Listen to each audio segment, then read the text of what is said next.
Bueno, gracias por la invitación y gracias por la introducción. Yo le voy a hablar sobre los biológicos en espondiloartritis, pero quiero hacer un enfoque más desde la realidad chilena y finalmente vamos a hablar de los biológicos que están disponibles localmente e internacionalmente. Estos son mis conflictos de interés. Lo principal es que efectivamente soy miembro de ASA, así que me interesa mucho el tema y también soy colaborador activo de la Fundación de Pacientes Espondilitis Chile, así que he tenido que ver harto con las peleas que se ha dado para la ley Rigarte Soto. Yo creo que esta es la diapositiva más difícil de toda la presentación, que es la espondiloartritis finalmente, porque la espondiloartritis es un término paraguas que involucra varias distintas entidades que comparten ciertas cosas comunes en la clínica, en la etiopatogenia, pero no son lo mismo. Entonces, dentro de la espondiloartritis está la artritis psoriásica, está la artritis asociada a enfermedad inflamatoria intestinal, está la artritis reactiva, y esto se ha tratado de ordenar un poco y dividir en dos grandes grupos principalmente, la espondiloartritis axial y la espondiloartritis periférica, que se pueden mezclar en sí. La espondiloartritis axial pueden tener compromiso periférico también.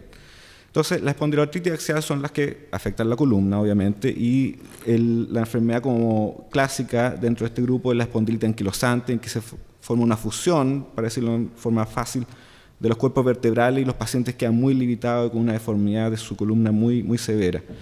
Después está la espondiloartritis axial no radiográfica, que es cuando la enfermedad todavía no forma estos puentes óseos que no se ven en la radiografía, pero sí se ve la inflamación previa en la resonancia. La artritis psoriásica es clásicamente más periférica, pero un 40% de los casos de la artritis psoriásica puede hacer un compromiso espinal que es idéntico a la espondilitis anquilosante en algunos casos. Y así lo mismo pasa con espondiloartritis axial asociada a enfermedad inflamatoria intestinal. Generalmente es axial, pero también puede haber compromiso periférico. Entonces, la espondiloartritis es una artritis que puede tener compromiso de la columna, pero también de las articulaciones periféricas, caderas, rodillas, pies, manos, y que se caracteriza por que afecta generalmente a personas jóvenes y que puede ser muy discapacitante. Entonces, para entender un poco más de qué se trata esta enfermedad, ASAS en el 2009 generó una serie de criterios diagnósticos que incluía varias características clínicas que unían todas estas entidades. El dolor lumbar inflamatorio, la artritis periférica, la uveitis, la entesitis, que es la inflamación de los tendones, las alteraciones tanto en las radiografías como en las resonancias, los parámetros inflamatorios altos, que respondan bien a antiinflamatorios. El HLA-27 positivo sigue siendo, desde hace más de 40 años, el único biomarcador confiable que tenemos en la espondiloartritis, que pueden haber infecciones que gatillen esta enfermedad como primer evento, la psoriasis asociada y la enfermedad inflamatoria intestinal. Entonces, ¿qué sabemos de la enfermedad a nivel local en Chile? La prevalencia y la incidencia es desconocida. Sabemos que el HLA-27, que es este gen que se asocia a la enfermedad, está presente entre un 2 y un 3% de la población chilena, pero a partir de ahí hay algunos estudios que dicen que cerca de un 1% de las personas que tienen el HLA-27 positivo van a sufrir la enfermedad, pero esos son estudios en otras poblaciones. Así que a partir de eso no podemos sacar datos muy duros de cuántos pacientes o cuántas personas en Chile sufrirían la enfermedad. Hay algunos estudios que han determinado una prevalencia estimada en Sudamérica de espondiloartritis a partir de estudios de México, Argentina y Colombia principalmente, de un 0,52 de prevalencia. Eso, si lo llevamos a la población chilena, serían cerca de 93.000 enfermos con espondiloartritis, incluyendo todas las espondiloartritis, artritis psoriásica, espondilitis anquilosante, artritis reactiva. Si nos vamos a la espondilitis anquilosante, que es la forma más clásica de compromiso espinal, la prevalencia baja a 0,14 y eso serían cerca de 25.000 enfermos en Chile.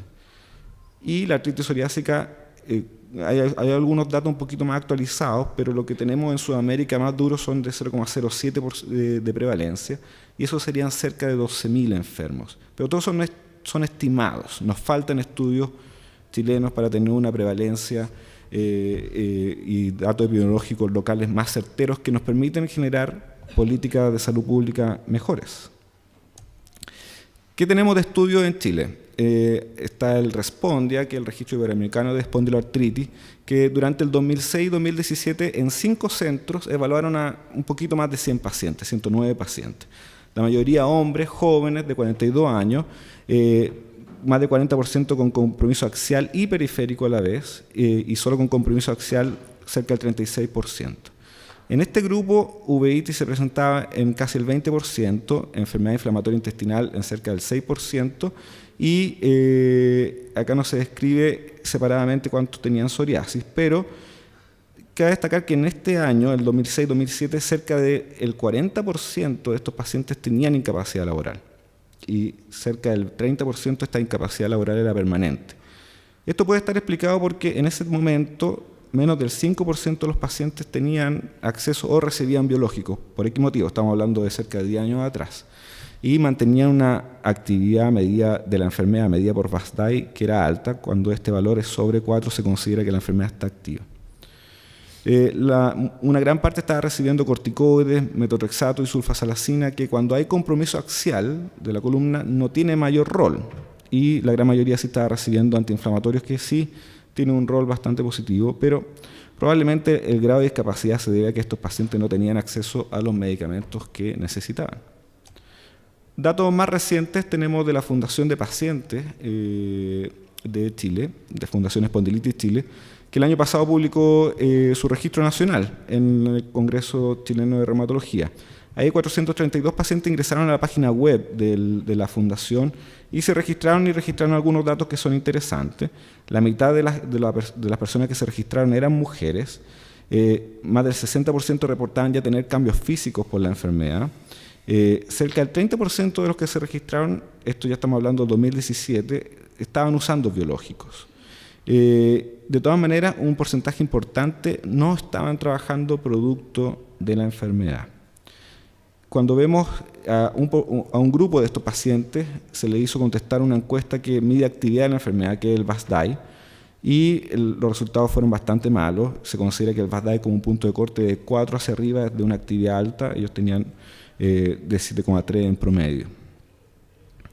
En nuestro hospital, en el Hospital Padre Hurtado, desde abril del 2017 tenemos un policlínico específico de espondiloartritis. Hasta diciembre del 2017 teníamos 36 pacientes ingresados, también bastante jóvenes, la edad promedio era menor de 50 años, un 40% de mujeres, y de nuestra población ya más de un 20% estaban con pensión de invalidez, no trabajaban producto de la enfermedad. Estos pacientes son pobres, ninguno había podido recibir biológicos, ni por aporte del hospital, ni por municipalidad. Alguno habría recibido por un mes, pero efectivamente eso no se considera como tratamiento efectivo. Y un buen porcentaje estaba con otros medicamentos, porque efectivamente al final, por no tener nada más que darle, se da con medicamentos que no tienen una utilidad probada, como la sulfasalacina, por ejemplo. Cuando hay compromiso axial, un 70% de los pacientes lo estaba recibiendo. Y un porcentaje importante también estaba recibiendo prednisona y tramadol para paliar los dolores. Esto llevaba a que estos pacientes tuvieran un índice de actividad extremadamente alto, el VASDAI, el ASDAS, el CRP y VHS, en niveles de actividad muy alta de la enfermedad. Lamentablemente estos pacientes, cuando ya no funcionan los antiinflamatorios, tienen pocas opciones si no pueden acceder a los biológicos. Y ahí veíamos que también los pacientes que tenían mayor actividad en la enfermedad, que tienen una actividad más severa, eran los que llevaban más tiempo con la enfermedad. O sea, a medida que iba avanzando la enfermedad, a pesar de estar en control médico y recibir los medicamentos que estaban disponibles en el hospital, seguían empeorando y estaban de todas formas peor. En cuanto a la función que se mide por el VASFI, también era muy mala, y principalmente los que cumplían criterios de compromiso de columna eran los que tenían peor función producto de su enfermedad.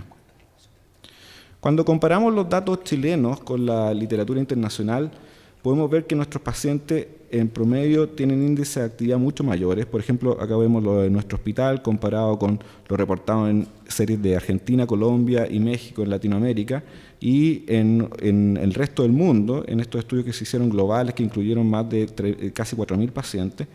El ASDAS en nuestro hospital en promedio es 3,6, en Latinoamérica los pacientes incluidos era 1,9 y en los estudios globales cerca de 2, indicando una actividad más bien en baja actividad.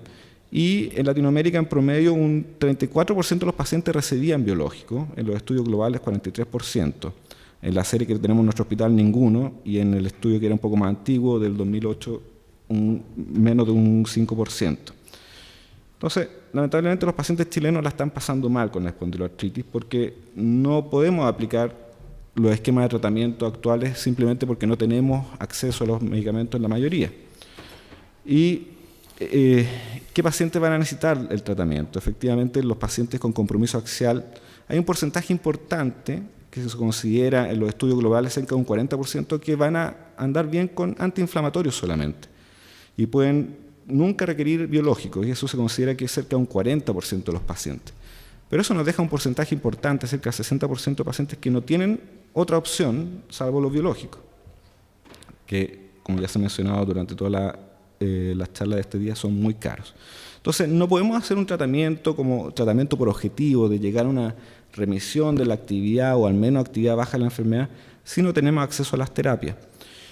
Ahora, como les dije antes, no todos los pacientes van a requerir biológicos y también no todos los pacientes que siguen con dolor van a andar bien con biológicos. Sabemos que si tienen parámetros inflamatorios bajos, PCR, VHS baja, si la resonancia no muestra inflamación activa, si son mujeres y si están fumando, probablemente, aunque les demos biológico, no van a andar bien. Entonces, hay que seleccionar muy bien a los pacientes antes de empezar este tipo de terapia. Recientemente, estos son datos de hace una semana, hicimos con la Fundación de Espondilitis, con la Fundación de Pacientes, un estudio a través de una encuesta web de cuestionarios validados que pueden responder los pacientes y que están validados para medir actividad de la enfermedad, están validados para ver calidad de salud también, cuando lo responden los pacientes. Y hasta ese momento habían 287 pacientes que habían contestado esta encuesta y nosotros hicimos una comparación entre los que usaban biológicos y los que no usaban biológicos. Solo un 21% de los que contestaron la encuesta usaron biológicos y por eso también el bajo número de usuarios biológicos quizás no permitió que todas las diferencias fueran estadísticamente significativas. Pero vemos que efectivamente las mujeres significativamente reciben menos biológicos. Eso puede ser quizá por el tipo de enfermedad que sufren las mujeres. Las mujeres tienden a tener un compromiso más periférico de la enfermedad que a veces responde mejor a otras drogas que no son biológicas como el metotrexato y azulfidine, y eso puede explicar esa diferencia. Después había diferencias estadísticamente significativas en el uso antiinflamatorio. Obviamente los que no usaban biológicos usaban significativamente más. También había una tendencia a mayor uso de opiáceos y también uso de otras drogas como metotrexato, azulfidine. Espero que se vea bien. Acá vemos diferencia en cuanto a ya actividad de la enfermedad. Obviamente había diferencias significativas en cuanto a la actividad de la enfermedad medida por VASDAI, que en promedio en los que no usaban biológico era 6.7, bastante alto, y en los que usaban biológico seguía siendo sobre 4, marcando una actividad alta de la enfermedad, pero era significativamente menor que en los que no usaban biológico. La función también medida por VASFI también era significativamente peor en los no usuarios de biológico. En cuanto al trabajo y al ausentismo laboral, había una tendencia, obviamente, que el ausentismo era mayor en los que no habían usado biológicos, pero acá el número se reduce y por eso no se alcanzó la significancia estadística, porque efectivamente solo se evalúa a los que están trabajando, hay un porcentaje no menor que no trabaja. No hubo diferencia en los cuestionarios de fibromialgia, por ese cuestionario no se pesquisó más fibromialgia en un grupo que otro. En cuanto a la calidad de vida, siempre había una tendencia. El ASAS-HighT ve un estado de salud global. Había una tendencia que la salud globalmente fuera peor en los no usuarios de biológicos y en algunos subgrupos se alcanzó significancia estadística, principalmente en que tenían mayor dolor y más ansiedad o depresión.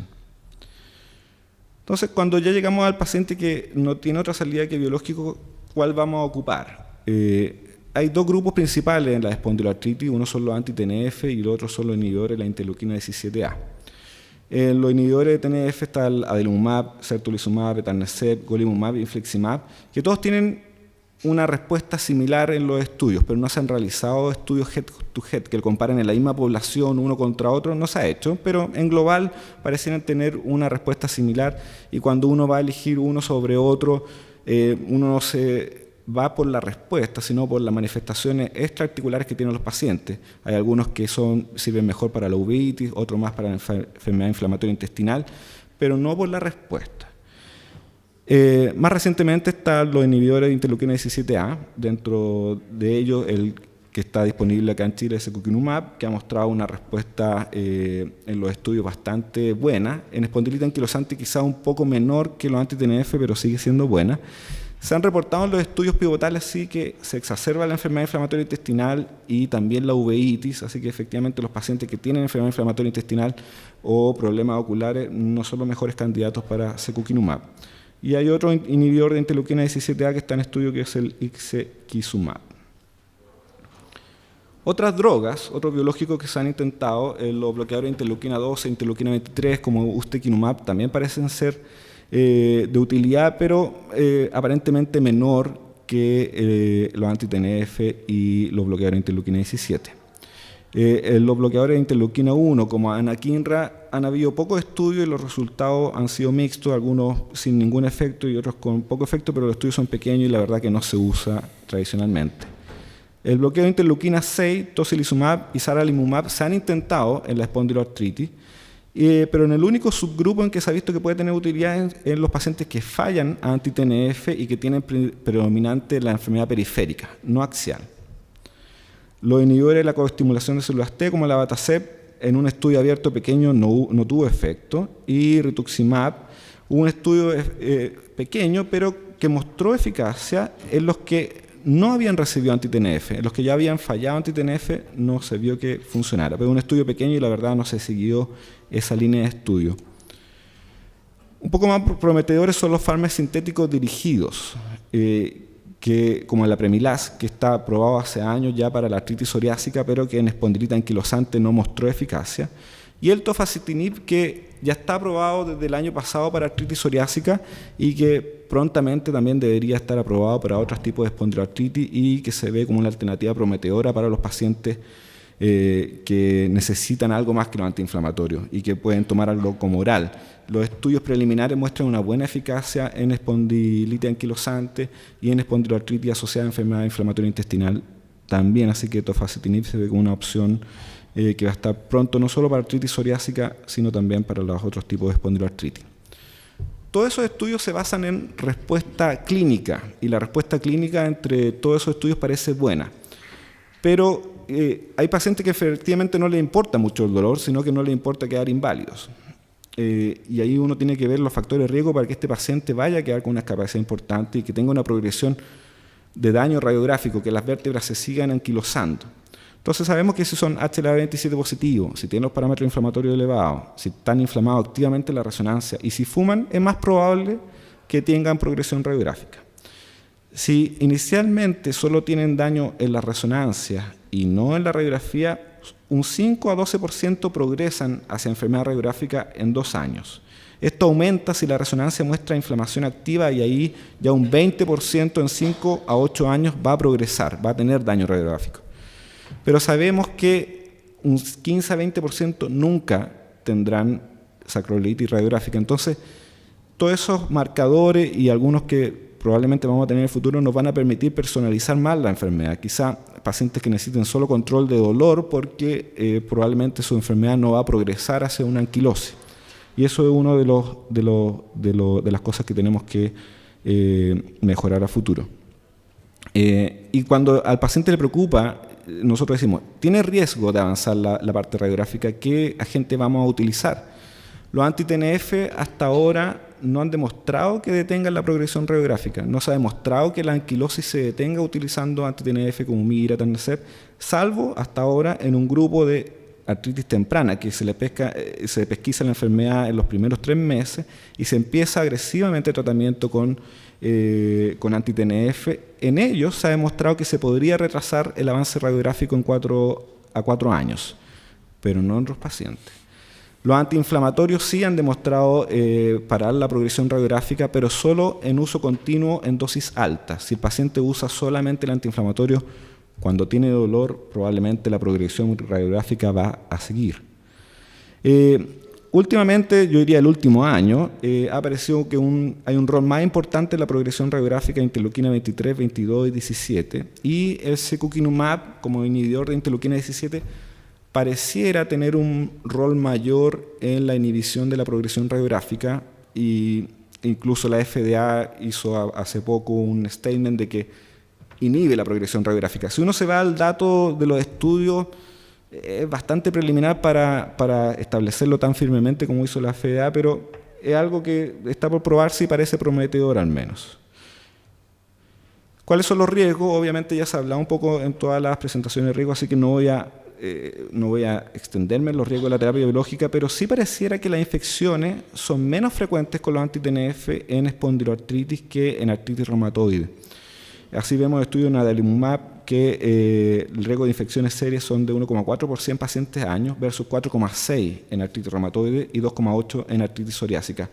Más o menos lo mismo se ve con etanercept, y también los riesgos de cualquier infección con anti-TNF o incluso infecciones serias parece ser menor que en otras patologías autoinmunes.